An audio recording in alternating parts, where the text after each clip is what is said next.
بسم اللہ الرحمن الرحیم الحمد للہ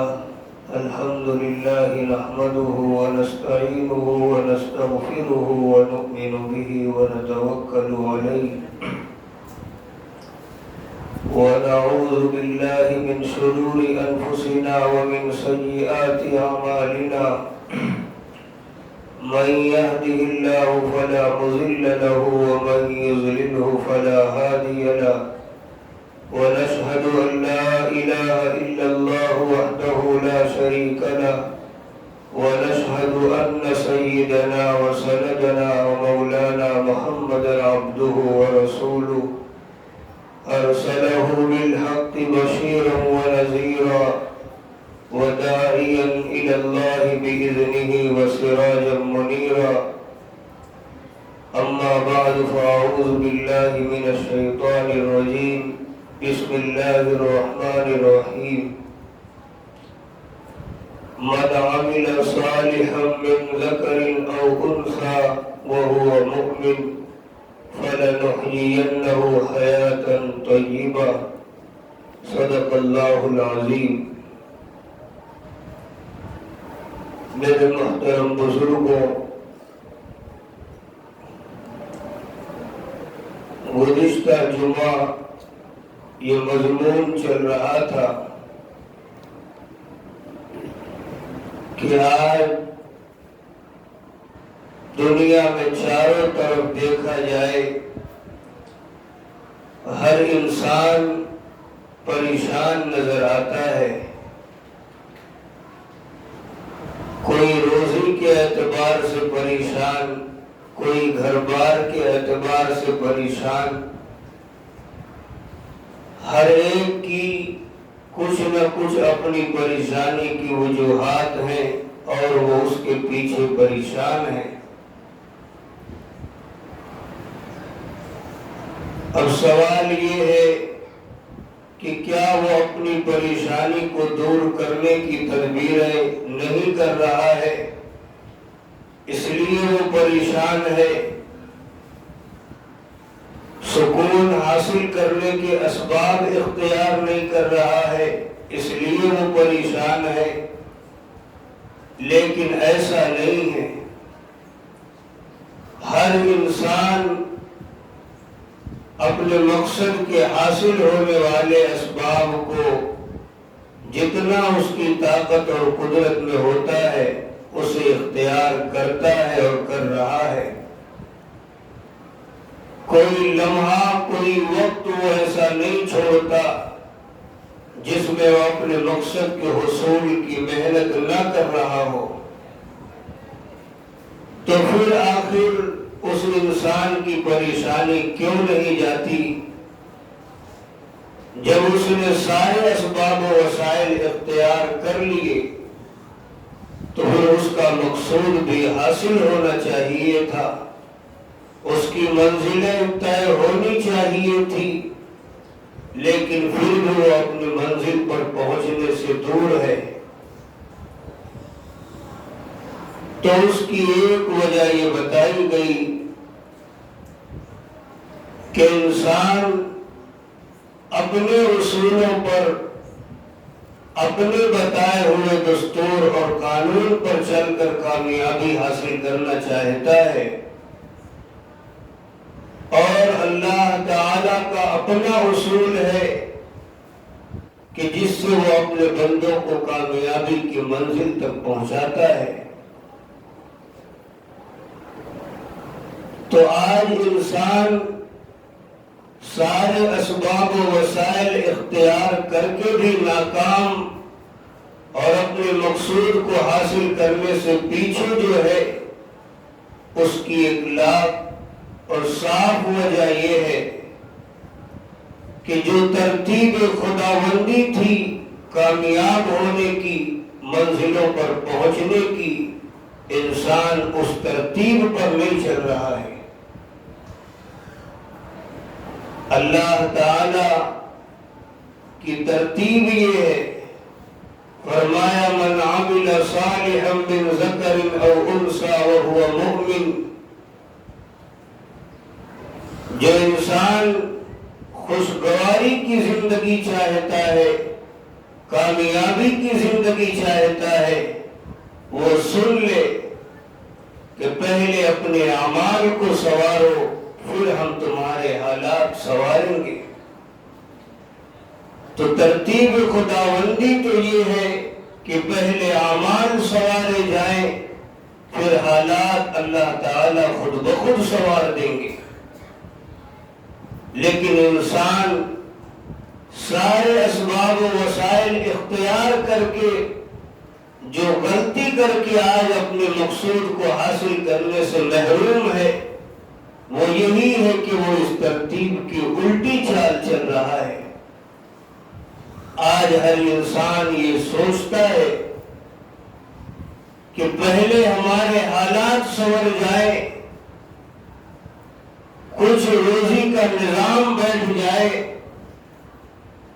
رہنے سہنے کا ایک متعین مکان بن جائے، ہر طرح سے کچھ سکون ہو جائے، تب ہم اپنے اعمال کو سنوارنے کی محنت کریں گے، تب ہم اللہ کے گھروں میں آئیں گے، تب ہم دین کے کاموں میں محنت کریں گے۔ تو ظاہر سی بات ہے، کامیاب ہونے کی جو ترتیب اللہ نے بنائی ہے، کامیابی اسی ترتیب پر چلنے میں ہے۔ اس ترتیب کو الٹ کر ہم کامیابی حاصل کرنا چاہیں گے تو لاکھ کوششیں کر کے بھی ہمیں کامیابی نہیں ملنے والی ہے۔ آج آپ کسی سے کہو کہ بھائی نمازوں کے لیے کیوں نہیں آتے، دین کے کاموں کے لیے کیوں نہیں جد و جہد کرتے، اللہ کی راہ میں اپنے اوقات کو کیوں نہیں لگاتے، تو صاف جواب یہ ہوتا ہے، ابھی دنیا کے کچھ جھمیلے ہیں، ابھی روزی کے نظام کا کچھ بگاڑ ہے، ذرا یہ نظام سنور جائے، ذرا روزی کا کچھ نظام ٹھیک ہو جائے تو انشاءاللہ میں بھی نمازوں کے لیے آؤں گا، میں بھی دین کے لیے اپنے اوقات کو لگاؤں گا۔ میرے محترم بزرگوں، یہ ترتیب انسانی ہے جو ترتیب خداوندی کے بالکل الٹ ہے۔ شاعر نے کہا، جب کہا میں نے یا اللہ میرا حال دیکھ، جب کہا میں نے یا اللہ میرا حال دیکھ، حکم آیا میرے بندے نامہ اعمال دیکھ۔ تو ترتیب خداوندی یہ ہے کہ پہلے ہمارے اعمال سنورے، حالات خود بخود سنور جائیں گے۔ اسی طرح دوسری ترتیب کہ جو انسان اپنی آخرت کو سنوارنے کی محنت کرتا ہے، اللہ تعالیٰ اس کی دنیا خود بخود سنوار دیا کرتے ہیں۔ ہم یہاں بھی غلطی کرتے ہیں، ہم وہی بات کہ پہلے ہماری دنیا کچھ سنور جائے، دنیا کی زندگی کا نظام کچھ ٹھیک ہو جائے تو پھر اپنی آخرت کو سنوارنے کی محنت کریں گے۔ ہم یہاں پر غلطی پر ہیں، یہ ترتیب خداوندی نہیں، لہذا جب یہ ترتیب خداوندی نہیں تو اس پر چل کر بھی ہمیں لاکھ محنت کے باوجود کامیابی ملنے والی نہیں ہے۔ اور بہت سے اللہ کے بندے روئے زمین پر گزرے ہیں جنہوں نے ترتیب خداوندی کو اپنایا اور وہ کامیاب اور بامراد ہوئے۔ ناکامی کی ایک مثال آپ نہیں پیش کر سکتے، اور کامیاب ہونے کی لاکھوں ہزاروں واقعات آپ کو مل جائیں گے۔ سفیان ثوری رحمت اللہ علیہ اپنے وقت کے بڑے بزرگ گزرے ہیں، اللہ تعالی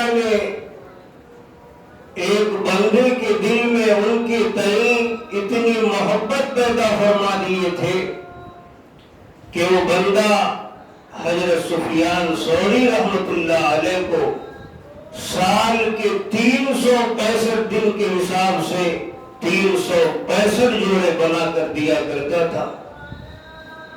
روزانہ ایک نیا سوٹ پہنتے تھے اور پرانا صدقہ کر دیا کرتے تھے. آج ہے کوئی نواب ایسا، کوئی امیر ایسا، چاہے وہ مرد ہو عورت ہو، کہ جس کی یہ شان ہو، لیکن یہ بات واقعی ہے کہ جو انسان اپنی آخرت کو سنوارنے کی محنت کرتا ہے، اللہ کو راضی کرنے والے اعمال کے پیچھے پڑتا ہے، اللہ اس کی دنیا کے حالات خود بخود سنوار دیا کرتے ہیں. ایک انگریز ہندوستان سیر و تفریح کے لیے آیا تو یہاں کے بہت سے مقامات پر اس نے سیر و تفریح کی. وہ اجمیر بھی گیا اور وہاں کا منظر اور لوگوں کا آنا جانا اور ان کی کثیر تعداد اور ان کا وہاں رہنے سہنے کا ڈھنگ اور سلیقہ، یہ دیکھ کر اسے بہت تعجب ہوا. جب وہ واپس اپنے وطن گیا تو بیوی نے اس سے کہا کہ بتاؤ ہندوستان میں کیا کیا دیکھ کر آئے ہو؟ تو بہت کچھ بتایا. آخر میں اس نے یہ بات کہی کہ سب کچھ تو میں نے دیکھا، لیکن ایک عجیب بات اور ایک بڑا ہی حیرت ناک منظر میں یہاں یہ دیکھ کر آیا ہوں کہ ایک بندہ ہے جو زمین کے اندر دفن ہے اور زمین کے اندر لیٹا ہوا ہے، لیکن سینکڑوں نہیں ہزاروں لوگوں کے دلوں پر حکومت کر رہا ہے.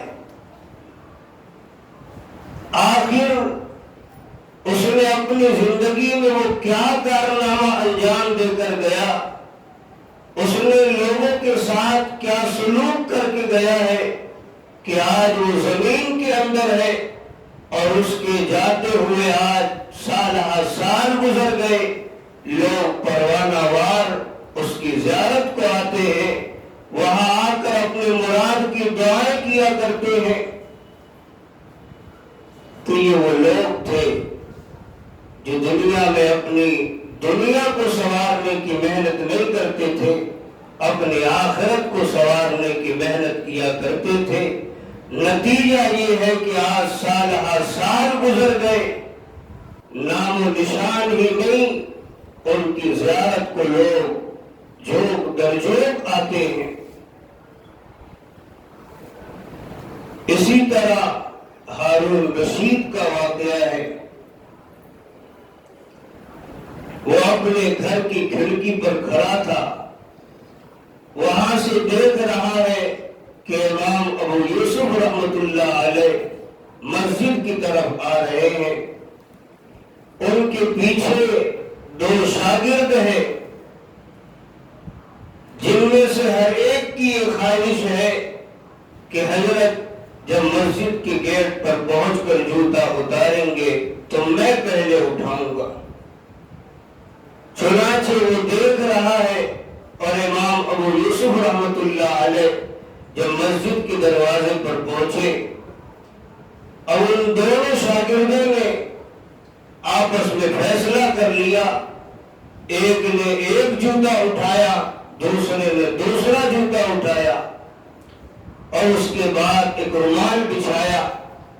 ایک نے ایک جوتا ڈالا، دوسرے نے دوسرا جوتا ڈالا اور پھر دونوں رومال کے دونوں کنارے پکڑ کر اس طرح امام صاحب کے جوتے کو لے کر مسجد میں جا رہے ہیں. اب ہارون رشید تو دیکھ کر اس سے رہا نہ گیا اور بڑی گہری سوچ میں مبتلا ہو گیا اور ایک ٹھنڈی آہ بھری۔